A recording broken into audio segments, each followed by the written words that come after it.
Hello take chargers, Diwali आने वाली हो, रिपब्लिक डे, इंडिपेंडेंस डे हो या फिर न्यू ईयर, आप लोग अपनी लिस्ट बनाकर तैयार रख लेते हैं क्योंकि आप सबको पता रहता है ऑनलाइन ई कॉमर्स पोर्टल्स पर आने जा रही है कोई ना कोई फ्लैश सेल जिसमें कि आपके मर्जी के प्रोडक्ट्स पर भारी छूट मिलने वाली है।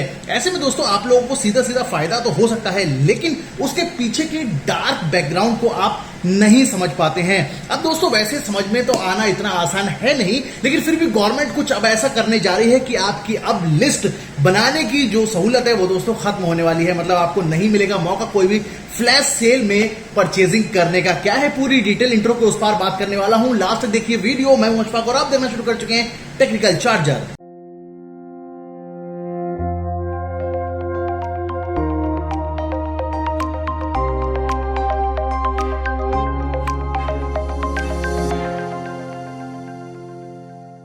तो दोस्तों वीडियो में बात कर रहा हूं गवर्नमेंट के द्वारा लाए गए एक ड्राफ्ट के बारे में, जो कि जल्द ही एक नए कानून का रूप भी लेने वाला है। वैसे दोस्तों ये मांग जो है ड्राफ्ट की वो अभी से नहीं बल्कि कई सालों से चल रही है। इंडिया में रिटेलर जो एसोसिएशंस हैं वो मांग कर रहे थे गवर्नमेंट से कि ई कॉमर्स पोर्टल मनमानी कर रहे हैं मार्केट में और बाहरी जो ब्रांड्स हैं उनको ज्यादा तरजीह दे रहे हैं ताकि वो कस्टमर्स तक पहुंचा सकें। ऐसे में भारतीय ब्रांड्स और भारत की जो कस्टमर्स की सोच और समझ है कि उनको बहुत ज्यादा विकल्प मिलने चाहिए, वो सारे सीमित हो रहे हैं। वैसे दोस्तों ये बहुत ज्यादा टेक्निकल है, लेकिन आपको आसानी से समझाने की कोशिश करते हैं। दरअसल कोई भी त्योहार, कोई भी सीजन आता है तो ऐसे में ई कॉमर्स पोर्टल पर आप देखते होंगे फ्लैश सेल आ जाती है। अलग अलग प्रोडक्ट्स पे आपको भारी भरकम छूट दी जाती है जो कि अनबिलीवेबल होती है और आप इसी के चलते अपनी परचेजिंग करते हैं। मतलब आप नहीं भी चाहते होंगे तब भी आप कुछ ऐसे फोरकास्ट अपने बना के फ्यूचर की कुछ ना कुछ प्रोडक्ट ऐसे ले लेते होंगे जो कि हाल उस समय पर आपको जरूरत नहीं हो। लेकिन दोस्तों इन ई कॉमर्स पोर्टल की वजह से भारतीय जो रिटेल बाजार है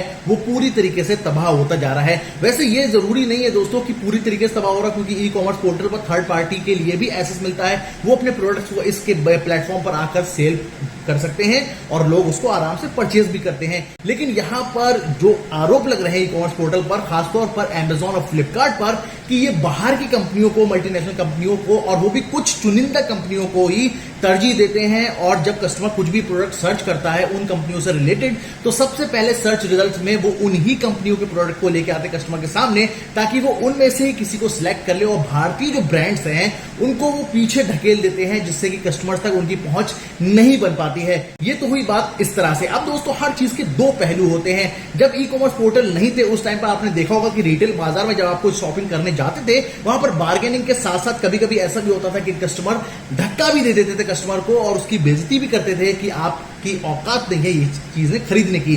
फिर बाद में ई कॉमर्स पोर्टल आए, उसके बाद रिटेल मार्केट के बजाय लोगों ने ऑनलाइन परचेजिंग का रुख किया और ऐसे में लोगों को वहां पर सम्मान भी मिला और लेकिन दोस्तों उसके साथ साथ छूट भी मिली। लेकिन यहां पर दो पहलू जैसे मैंने बताया हर चीज के होते हैं। रिटेल बाजार आपके घर के नजदीक होता है, जब आपको चाहिए शॉपिंग कीजिए और घर वापस आ जाइए। ऐसे ही ऑनलाइन में आपको पहले परचेजिंग करनी होती है, वो वहां पर आपको अलग अलग छूट मिलती है, वो अलग चीजें हैं। लेकिन दोस्तों वहां पर धोखाधड़ी भी कभी कभी होती है। अब इन धोखाधड़ी को लेकर भी गवर्नमेंट सख्त है। अपने ड्राफ्ट में नए रूल बनाए गए हैं, जैसे कि सोशल प्लेटफॉर्म्स के लिए अनिवार्य कर दिया है कि वो लोकल रेजिडेंशियल कोई ना कोई ग्रीवेंस ऑफिसर रखेगा और नोडल ऑफिसर रखेगा जो कि शिकायत मंच को पूरी तरीके से हैंडल करेगा। यानी कि इंडिया में आने वाले किसी भी तरह की कस्टमर्स की कंप्लेंट को अब ये कंपनियां इंडिया में रहते हुए अपने ऑफिसर की मदद से पूरी तरीके से 100% उसे उनका निदान करेंगी। अब सोच लीजिए कि जैसे आपने ऑनलाइन शॉपिंग पोर्टल से कोई इलेक्ट्रॉनिक प्रोडक्ट खरीदा, कभी कभी क्या होता है जब आपके प्रोडक्ट की जो वारंटी या गारंटी पीरियड है उसमें अगर उसमें कोई फॉल्ट आता है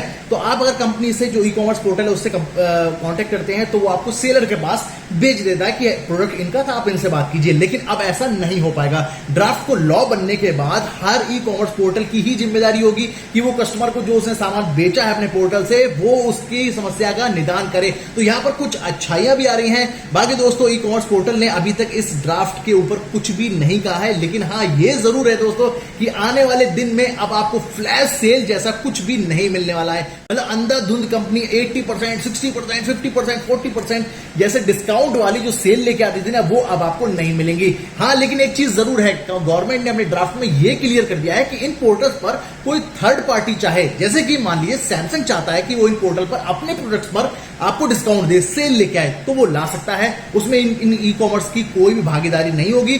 थर्ड पार्टी कोई भी चाहे वो अपनी सेल ला सकती है और आप उसमें परचेजिंग भी कर सकते हैं। तो दोस्तों यहां पर समझने वाली और जानने वाली बात यही है कि आने वाले दिन ई कॉमर्स के लिए इंडिया में थोड़े से टाइट होने जा रहे हैं, चाहे वो कस्टमर सेटिस्फेक्शन की बात हो, चाहे कस्टमर की कंप्लेंट्स को सॉर्ट आउट करने की बात हो, और चाहे बात हो फ्लैश सेल में भारतीय कंपनियों को पीछे धकेलने की। यहां पर दोस्तों अब भारतीय कंपनियों को तरजीह देनी पड़ेगी, सर्च रिजल्ट्स में उन्हें टॉप पर लाना पड़ेगा, और बाहर के जो ब्रांड्स हैं उनका तो वैसे भी वो लोग नाम काफी कर चुके हैं। ऐसे में इंडियन कंपनियों के लिए दोस्तों थोड़ी राहत भरी खबर आ रही है। लेकिन आप लोग क्या सोचते हैं इस तरह के ड्राफ्ट के बारे में दोस्तों नीचे कमेंट करके जरूर बताइए। फिलहाल ये तो थी कुछ जानकारी दोस्तों जो आने वाले दिनों में ई कॉमर्स पोर्टल पर चेंजेस लाने वाली है। आपको कुछ पूछना या कहना है तो नीचे कमेंट करके कह सकते हैं। वीडियो लाइक कीजिए, शेयर कीजिए और चैनल को सब्सक्राइब करना मत भूलिएगा। मिलेंगे किसी और वीडियो के साथ, तब तक रखिए अपना ख्याल, जोड़ दीजिए हम साथ। हिंदुस्तान जिंदाबाद।